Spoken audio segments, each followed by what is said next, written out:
Nako, Kuya Kim, nakapag-ride ka na ba sa Marilake? Ang daming pumupuntang rider doon. Siyempre, gaya mo, di ba? Doon sa Marilake, yan kasi yung Marilake. twisties, no? Sa Tanayan, no? Marikina, Marikina, Laguna, Quezon. Tanay, oo. Quezon, Marilake. Yan ay napakadelikado at maraming Oo na-aksidente nga, dyan, oo maraming nga. na namatay dyan. Nga, Dahil diba? aksidente sa motor.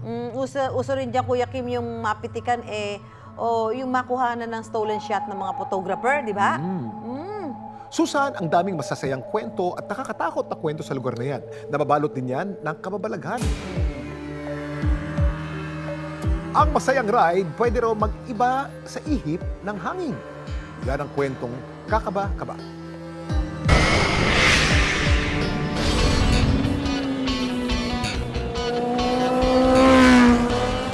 Kung mahilig magmotor o bisikleta, dinarayo ng ilan ang Marilake Highway.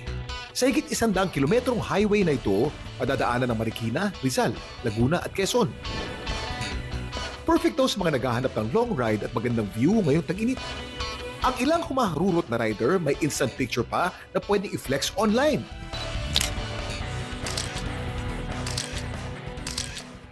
Pero paano kung ang makuna ng kamera ng espiritu?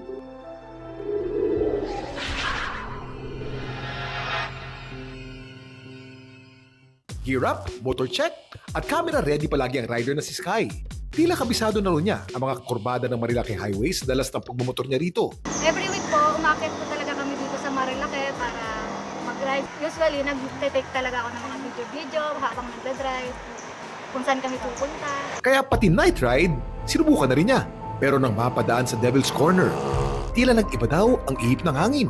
Una, hindi ko talaga naman sila may nakikakaroon pa. Hindi po ako sure kung ano talaga yung ulat. Pero, pinilabukan ko ako ng tama ako.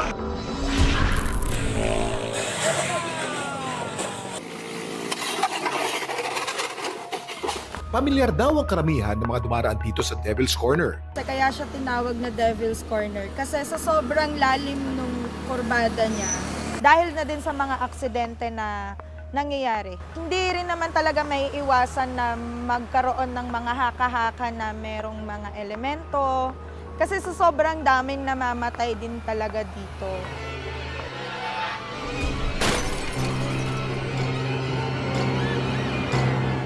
Kaya pagsapit ng dilim, ang mga may ingay na sasakyan sa umaga, nagiging mangilan-ngilan na lang para malinawan ang mga kwentong kababalaghan.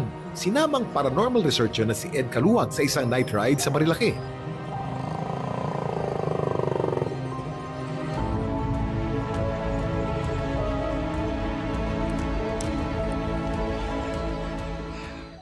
Bit-bit ang kanyang EMF o electromagnetic field reader. Mababasa ron ito ang magnetic energy na nagmumula sa mga spiritu. Masakit yung katawan ko. Although wala tayong readings ngayon, pero physically yung pakiramdam ko, ang bigat, saka ang sakit ng mga ganitong part ko. So most likely, nakakalamang na dito sa part na to, dito sa area na to, yan. Malamang meron ng namatay dito na ito yung possibly na damage. At saka yung dito sa part na to. Pinuntahan din ni Ed ang tinatawag na Devil's Corner. Dito yung mas mabigat yung pakiramdam. Mukhang dito sa spot na to, mukhang may nakikita yung mga tao dito. Gumamit ng dowsing rod si Ed para malaman ang pinagmumula ng nararamdaman daw niya enerhiya ng spiritu. Paano merong concentration ng energies dito, no? Possibly, dito yung spot kung saan sila may nakikita or may nararamdaman.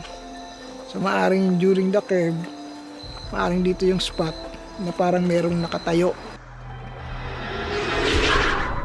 Sinuri din ni Ed ang umano'y video na nakuna ni Sky.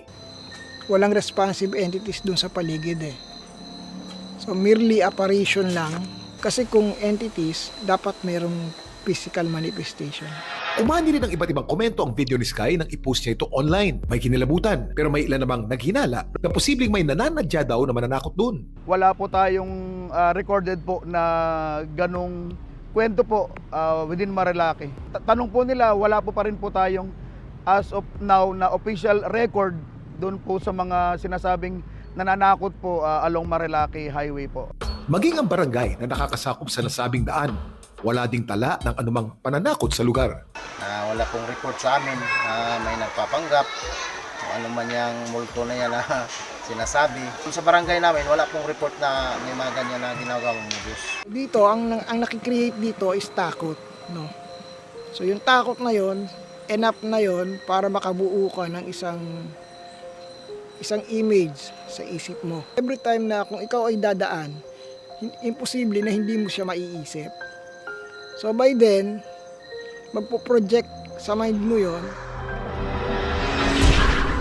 Sa kabila ng iba't ibang kwento sa isang lugar, mas mahalaga pa rin ang pag-iingat. Tandaan, ang takot na lagi nakatanim sa isipan, pwedeng maging sanhi ng kapahamakan.